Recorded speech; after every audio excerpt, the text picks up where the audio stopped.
From Joshua, a $5 super thanks. Tom made this statement.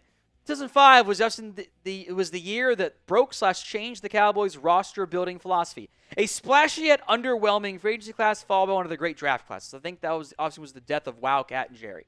See, he and I disagreed, which is why it's fun for debate. They signed Terrell Owens the very next offseason. They went out and added Brandon Carr as well, and they've still made some other moves that could be described as splashy. They've, to an extent, kind of always been a drafting team under Jerry. But the aggression in free agency has very much died off and has slowed down. I think the Brandon Carr signing, which wasn't even bad, maybe really turned them off more than anything. But it's also less the death of Wildcat and Jerry and more his conceding of power to Stephen Jones, who just philosophically doesn't want to spend.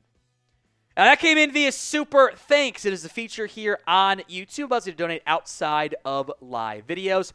Click the thanks icon, edit your message, and send whenever. We will give you some love because we appreciate your support here on the Cowboys Report. Hunter M. Hey, Tom, would you be able to pitch the idea of perfect draft video? Living with the perfect draft scenario within reason. So, no, Hunter, congrats on baby T-Rex. We're happy for you and your family. First off, Hunter, thank you very much. I continue to advocate for T first name, Rex middle name, so I can call my son T-Rex. Wife is not as on board, but we still got like a couple months to get that going, so we'll see. It's fine for me. Anyway, that is planned. Probably next week we'll do that, but perfect draft video. We've done it 2 years in a row. I went back and looked at some of the previous ones. Always have some guy and then ends up like falling because of like unknown reasons. But I had Jackson Powers Johnson, Edrin Cooper, Blake Fisher, and Jalen Wright in 2024, which would have been kind of fun. I traded down on that one. Steve Avila, Zach Charbonnet in 2023. I got Overshown in that class too, actually, which was kind of funny.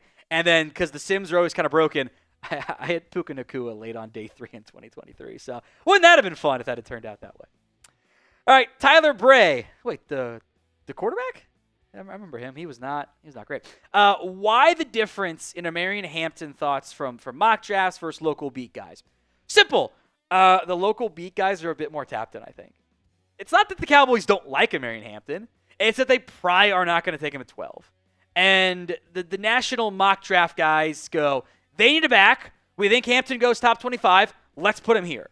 They're just not as, it's impossible to be, as cued in on the local decisions as some of the media guys are. And even sometimes the local media guys end up being wrong. But it's telling that like everybody around the Cowboys, Archer, Nick Harris, Clarence Hill, so on and so forth, like, yeah, they're not taking Hampton at 12. They did bring him for a pre-draft visit.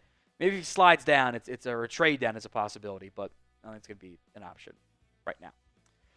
So, whether it's trade down or in general, do you want to draft Omarion Hampton in round 1?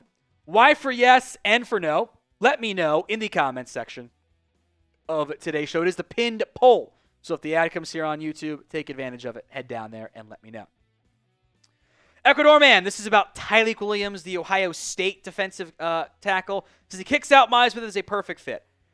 I think you need both guys. You need a second nose guard, but investing in Tyleik Williams, who I think is going to be a really good run stopper. He's big. He's large. He can handle double teams. He's a multi-year starter. I think he's got a higher floor than what you had out of Mozzie Smith. Like I kind of comped him to like a more athletic Jonathan Hankins, which is kind of funny. I don't think he's as good as DJ Reader in the pass rush, but like as a run-stopping defensive tackle who's not a liability in the passing game, I would be all aboard that pick in round 2. Daniel M., how would you feel about these late-round picks for the Cowboys? Quay Robinson, that's Quandarius Robinson, the edge from Alabama. Jabbar Muhammad, the cornerback from Oregon, and Tahj Brooks, the running back from Texas Tech. I like Robinson. I've got him. As rare as it is, this is like a sleeper for Alabama, which like kind of never happens in the NFL, but he didn't play very much. I've got, as I pull up my notes on him here, I've got a 5th-round grade on him. I've got, I think, a 5th-round grade on Tahj Brooks as well. I do. So I think those day 3 late-round picks I'm all aboard with. Jabbar Muhammad is fine. The athletic testing was not particularly good. I think that's kind of a pretty big concern. 4.5 at 170, 180 is not great. The agility testing wasn't particularly great as well. I think he's fluid. He's got good ball skills. He's broken up a ton of passes in his collegiate career. But I think he kind of ends up being like a fight for a roster spot late day 3. But against 7th round, sure. The arm length for him, by the way, is sub 30 inches, so it might not be a fit for Dallas. Today's show is made possible by Prize Picks. It is the best place to get real money sports action. With over 10 million members and billions of dollars in awarded winnings, Prize Picks has made daily fantasy sports accessible to all. You pick more or less on at least 2 players for a shot to win up to 1,000 times your cash. Run your game all season long on Prize Picks. Springtime is here, and baseball season is officially underway. Don't miss your chance to add your favorite players from the diamond in your Prize Picks lineups. Strikeouts, RBIs, first inning runs. Take your pick of more or less for a shot to 1,000 times your cash today. Available in more than 30 states, including California, Georgia, and, of course, Texas. You can also do season-long football Prize Picks slates. I like the less than on all 3 of these. Goff, Lions won't be as good offensively. Kelsey will get his targets cut into by Rashee Rice. And the Commanders probably don't want Jaden Daniels to be involved as much on the ground. So go download the Prize Picks app today. Use code CLNS to get $50 instantly after you play that first $5 lineup. Link will be in the comments section and the description of today's show. It's prizepicks.com/CLNS and use code CLNS to get $50 instantly after you play that first $5 lineup. CT, what do you think about Brashard Smith, the running back from SMU? I like his game. I have a 4th rounder on him. I think there is some character stuff you have to vet. He was benched for a portion of this year for the first half against Stanford because he was missing classes and team meetings. So that stuff has to be vetted. But he's a receiver turned back. So I like Tyrone Tracy vibes. If you remember him, I was really high on him last year at Purdue. Big playability was busting off chunk runs. Kind of a big level competition jump coming as well. Obvious third down passing ability, return ability if you value that as well. I don't think he can handle a big workload. He's probably going to be a committee back. I don't want him getting 20 touches a game. I don't know if he can handle that, frankly, over the course of a season. But early day 3, I'm all in on that potential pick. Felix, TJ Watt trade. No. The Cowboys are not going to trade for TJ Watt, pay him $40+ million, and then pay Micah Parsons $40+ million. And it also makes no sense to get older at edge. That's not, that's what the Mavs would do. All right, we don't want to do that. So, as much as we wish he would have been drafted by the Cowboys, it's just not feasible. So put your trade ideas for me in the comments section of today's show. Have some fun with it. Let me know your Cowboys trade ideas on today's show. Scott El Cheapo talks all in but won't make the move. So try this out. Tag Micah, then trade before the deadline for picks in 26 and 27. Here's my issue with this. You can get picks back. You're also still spending more than you should short term on your salary cap. If they're not going to pay Micah, who the hell are they going to pay? My concern and why I was fine, it ended up being a bit of a steal, I think, contract-wise. With the Osa one is they're not going to spend that money elsewhere. So, I would rather just pay my good player. I think it is the exact same thing they're going to do they did with CeeDee Lamb. They'll get that deal done. It was frustrating. It was stupid. It was annoying. They'll get it done and probably pay a little bit more than they should have in the first place.